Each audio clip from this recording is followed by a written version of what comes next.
Welcome back. Former Eskom CEO Andre de Ruyter appeared before Parliament's Standing Committee on Public Accounts. In fact, he was questioned about alleged corruption and political interference at the power utility. De Ruyter made the allegations in an interview right here on eNCA.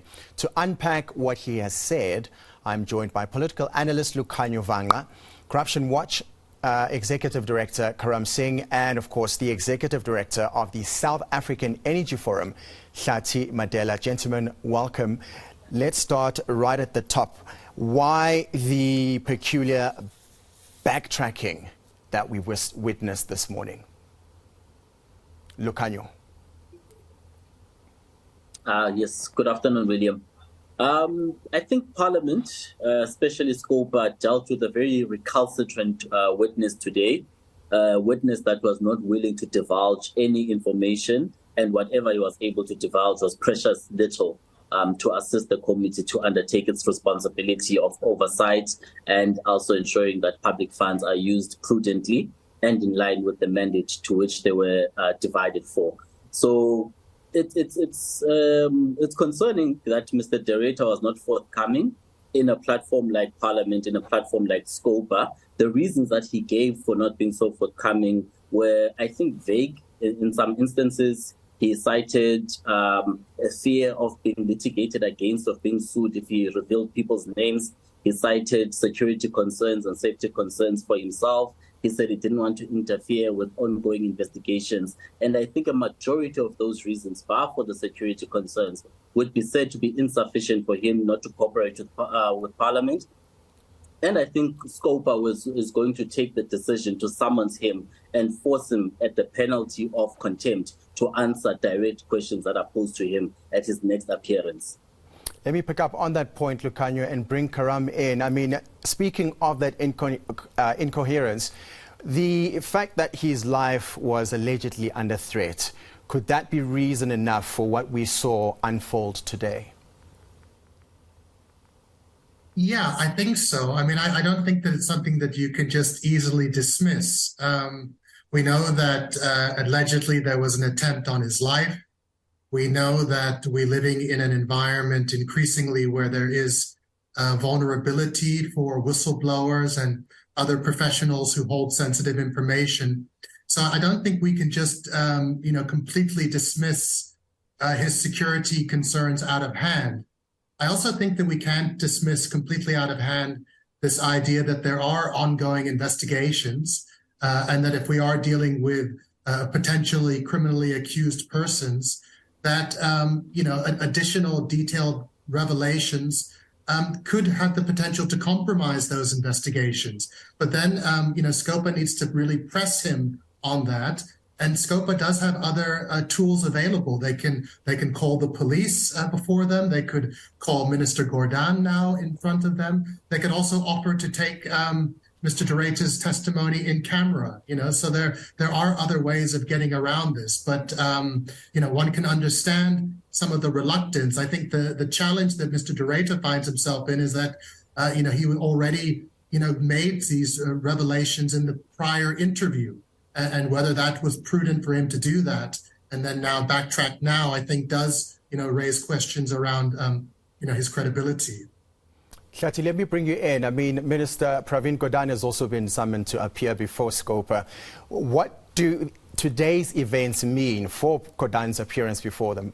Will he take everything into account that de Ruyter said, and how would he likely respond to all of that? Good afternoon to you, William, and good afternoon to the listeners. Before I answer the question on Gordhan, I've had to dig on the internet because English is our borrowed language. Because I remember vividly what happens when somebody acts like Andre de Ruyter.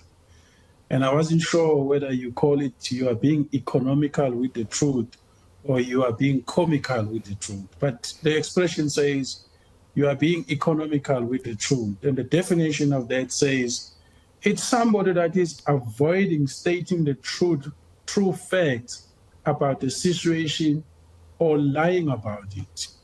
So basically, we've paid for this man to have a cushy job for the past 3 years. And when he's been asked to Parliament to come and tell the nation what happened, he's being economical with the truth. He's avoiding to tell the truth, or he's lying. The issue here is that, is Pravin Gordhan implicated? If not, why is he not delivering the same talk together with Pravin Gordhan? Because essentially they've been working together. Pravin Gordhan had more powers over him, and everything that he executed, it was under the directive of Pravin Gordhan. 1% of what we're wanting to hear. And the Ruyter doesn't have a story that is anything new to all of us. And the Ruyter is driven by the hatred of wanting to single out the ANC corruption at Eskom. He's avoiding to talk about the private, white corporate South African companies like Bateman, like Black & Veatch, like PB Power, like all the companies that Carte Blanche has highlighted in this country. His goal is to expose the African National Congress and highlight a particular corruption that speaks to the African National Congress. I do not remember the African National Congress awarded a contract at Eskom. I award you a contract, you decide to do other things with the ANC. The contract is awarded to you, the power. People's names have been exposed in this country. People's names have been splashed on the papers on this country. Andy the Ruyter is a special kind. He can be excused not to name people. Why is he not being compelled to name these people? Andy the Ruyter is not a credible witness. He party to the corruption that has been going on there, and he only wants to target the ANC. He's an unreliable witness. Andy the Ruyter must tell us about all the contracts. And to answer your question, of course, Pravin Gordhan must go there and answer for himself. When are we going to know about the full story of what went down at Eskom? We don't want half-truths. We want the whole truth. And Pravin Gordhan and Andy the Ruyter, they know these truths. Thank you. Very, very interesting point that you're touching on there, Hlathi, him being an unreliable witness. We have experienced some of the worst blackouts under his tenure at Eskom, and I imagine he would want to sort of come out of this as a hero, if you will. Lukhanyo, what's likely to happen now, given the evidence that he did or did not deliver today in front of Scopa, for the benefit of the South African citizen who's still experiencing load shedding right now? What's our takeaway from today's events? William, I think the precious little that we got from Andre de Ruyter's testimony today, as we've all agreed that it wasn't much that he presented, but what he did say was that Minister Pravin Gordhan knew, and Minister Pravin Gordhan was the minister to whom he had reported all these malfeasance about a senior ranking politician that was involved in corruption and cartels inside Eskom. And since there's no other minister that he had told about this, we can conclude that Minister Pravin Gordhan is also the minister that said you must allow people to eat if you want to see progress at Eskom or in this country. So I think we can make those deductions that indeed he was speaking about Minister Pravin Gordhan. So going forward, Scopa is going to have to force these individuals that are going to appear in front of them at the pain of holding them in contempt of Parliament should they refuse to answer questions directly, to force them to answer these questions that are needed to ensure that we resolve some of the challenges that are facing Eskom, the issues of corruption, the issues of malfeasance, the issues of incompetence, and the reasons why we are now at stage 6 and even sometimes at stage 7, stage 8. So Scopa would have to step up and ensure that they enforce parliamentary authority over these individuals that are going to come and appear before them next week on Wednesday.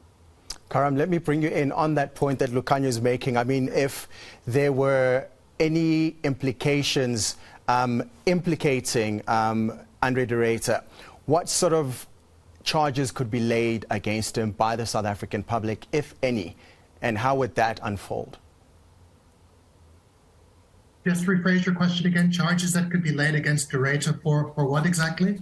So if he is indeed implicated in whatever malfeasance was happening at Eskom under his watch, and the South African public decide to, bring charges of we are in the dark because of you, how would that happen, hypothetically speaking?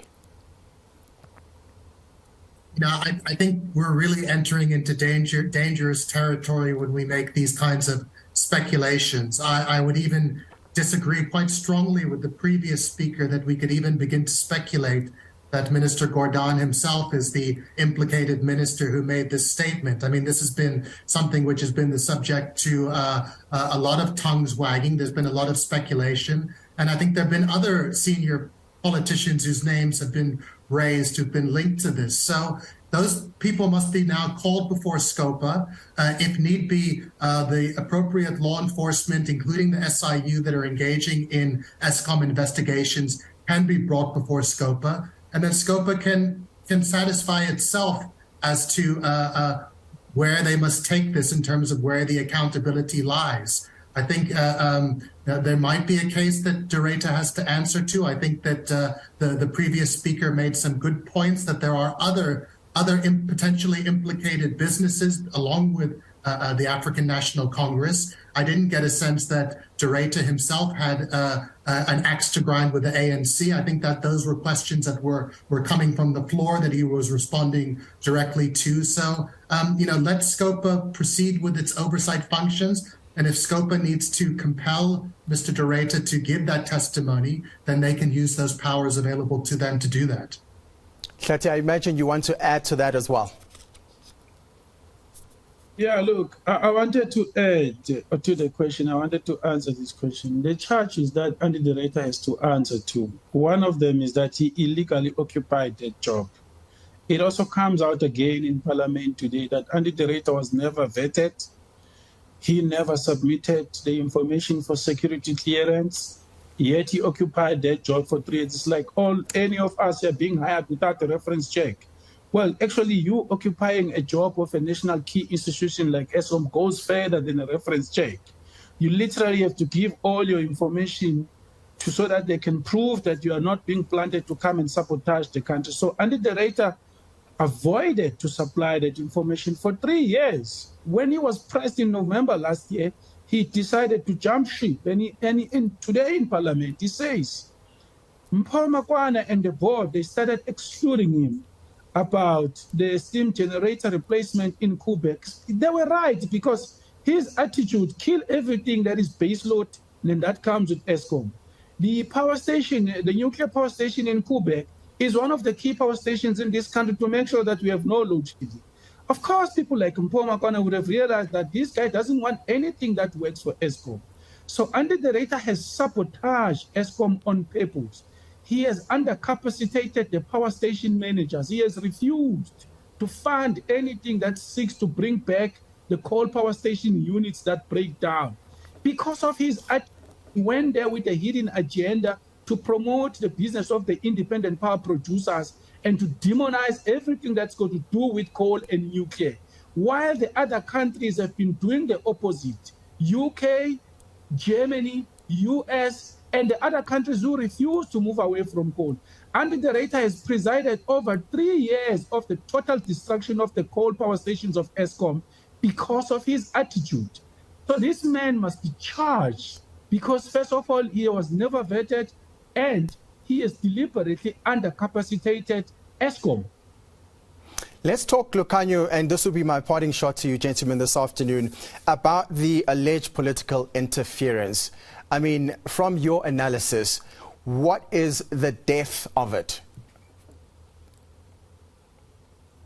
I think Andre de Ruyter, even though he has very good relations, it seems, with Minister Pravin Gordhan, did say that Minister Pravin Gordhan interfered quite a lot in the operations of Eskom. And I don't think that's the only interference that you will have. If you remember at the Zondo Commission, Godongwana complained bitterly that President Ramaphosa had interfered to have him removed as CEO of Eskom by the board there in Eskom. And if you remember the Zondo Commission as well, President Zuma was said to be behind the suspension of 4 executives from Eskom, including Godongwana and the the CEO at that point. So you see that there's a lot of political interference that goes into this organization. And it's not simply issues of meddling. It's meddling that is coupled with corruption and corrupt interests and interference in directly the procurement processes of Eskom. If you look at the Hitachi deal that the ANC's Chancellor House was a part of.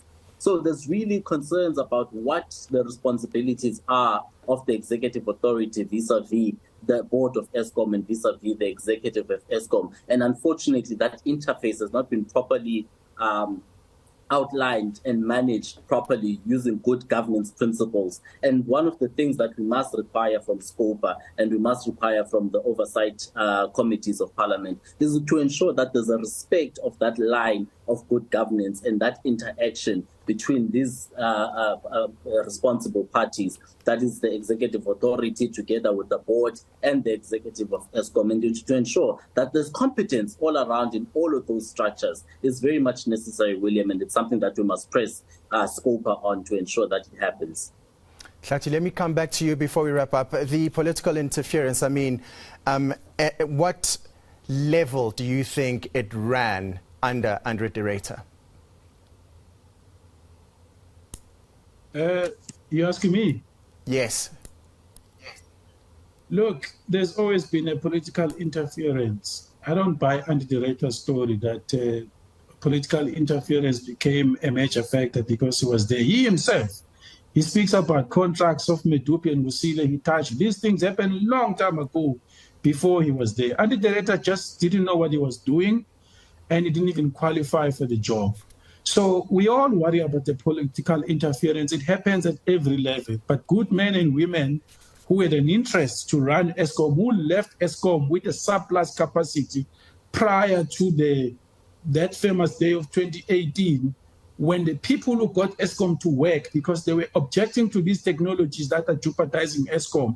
And then this administration planted people that were there to promote the business of the private and independent power producers at the expense of Eskom. Under the Ruyter has been sitting there being obsessed to help the private sector to tap into the $8.5 billion, which is only available if you shut down the coal power stations and if you let them die. So I'm not going to waste time and talk about the political interference. Of course, political interference is always there. But when I award the contract to Hitachi, ABB, Bateman, Black & Veatch, PB Power, the minute they are unable to deliver, under the Ruyter must take those contractors to court. It is up to them to talk about the political interference. Under the Ruyter was there to award the contracts and make sure that the contracts are being executed. He was there to make sure that he runs Eskom. He must tell us what is it that he wanted to do with the suppliers of services to Eskom that he was unable to do because the politicians said to him, you can't do 1, 2, 3. Let's not sit here and speculate on behalf of the criminality of the companies that were entrusted by Eskom that under the Ruyter decided not to take to task and is hiding behind politics. There is political interference where I am. I'm going home after this interview. There's political interference, but things work. In Germany, in USA, there's political interference, but things work. South Africa is no exception. There's always going to be political interference. Your job is to do your job. Here, we're talking about a man who was never vetted, who never qualified for that job. He must be arrested. That's my parting shot. Arrest under the Ruyter and follow up with the ministers that have been sleeping on the job, including Pravin Gordhan. Then we can get the truth. Otherwise, it means me and you can be arrested. Under the Ruyter and Pravin Gordhan cannot be arrested. So there's a law for them and there's a law for us. That's how I see it. Thank you. And we are obviously going to keep a close eye on this story. Thank you, gentlemen, for your time this afternoon. That was political analyst Lukhanyo Vangqa, Corruption Watch Executive Director Karam Singh, and Executive Director of the South African Energy Forum, Hlathi Madela.